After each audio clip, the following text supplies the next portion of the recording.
Next time we go out, it's just the two of us. Oh, so there's gonna be a next time, huh? Table for Three is about relationships, about kind of commitment issues.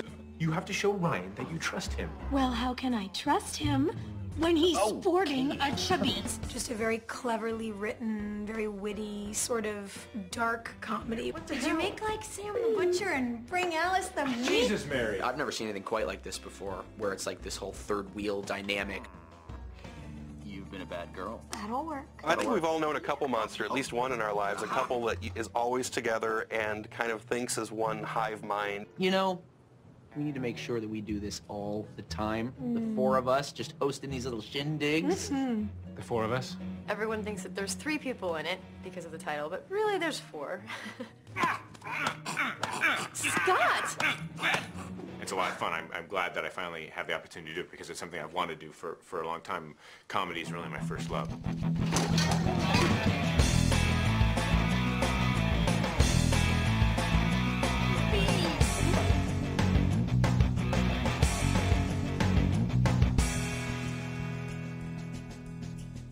Table for Three is the story about a young man who needs a roommate. You've got a really sweet, well-meaning guy named Scott who just can't seem to get his life together.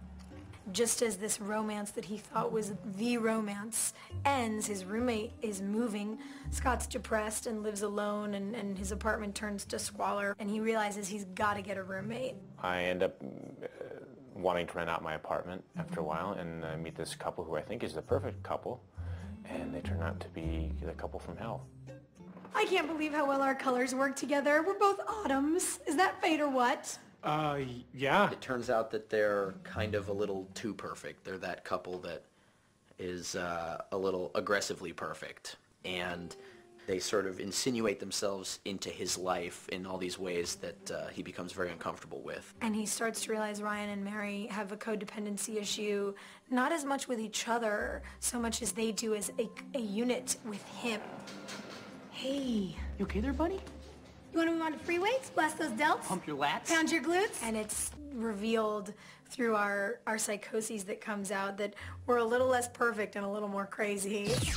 Scott is very much the everyman. He's a guy who, there's nothing particularly wrong with him except that he kind of rushes things with girls.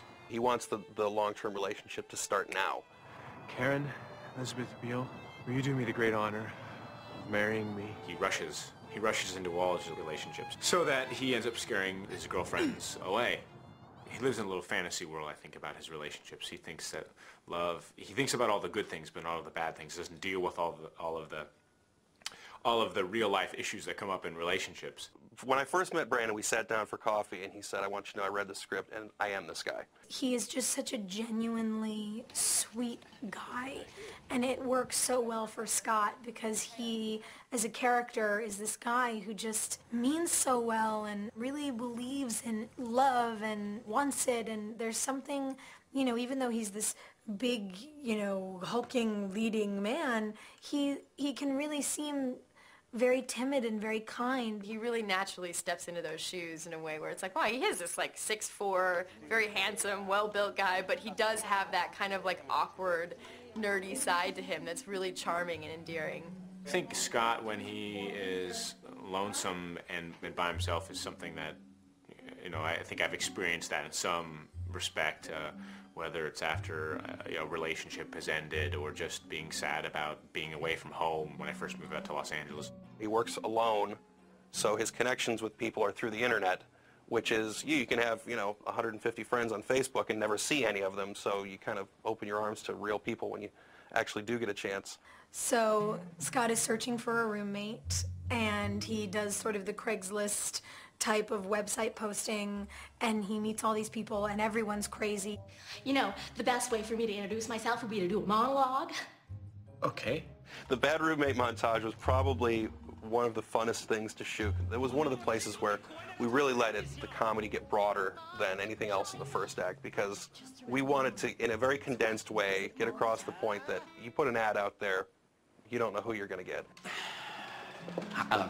Ryan Beckett. Mary Kincaid. Hi. He meets this couple as he rents out his apartment. They seem like the perfect couple. He was never thinking about living with a couple, but they seem to be the normalest of all the people that he's met, and oddly enough, they get to talking and he sort of pours out his life story to them, and they sort of help him feel like he can get back on his feet after this tragic end to his romance. And they move in, and for a while it's great. But then he realizes that they kind of live in a fantasy land of their own. 2 words are...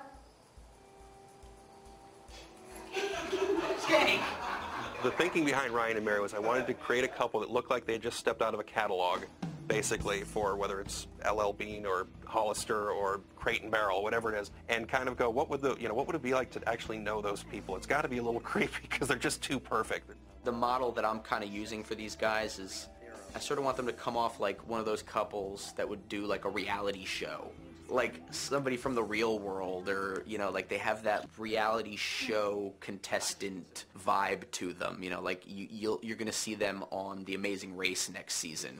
Sophia and Jessica playing Mary and Ryan are just, like, frightening. I was standing outside with them one of the first days we were working, and the sun was just hitting them, and their eyes are exactly the same color. I mean, they almost look like brother and sister, which makes it so much more creepy and weird. It's like this bizarre thing. They're like one being. During the first read-through, we all introduced ourselves and said hello and all took our seats. At about 10 minutes into the read-through, I noticed that they had moved together so their hips were actually touching.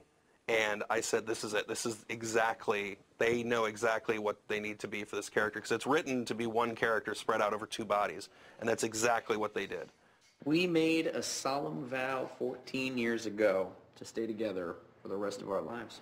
I mean, they essentially, you know, grew up together and got together in 7th grade and never broke up, and they're in their, like, mid-20s now. And as the joke in the script goes, they don't share an office at work, they share a cubicle.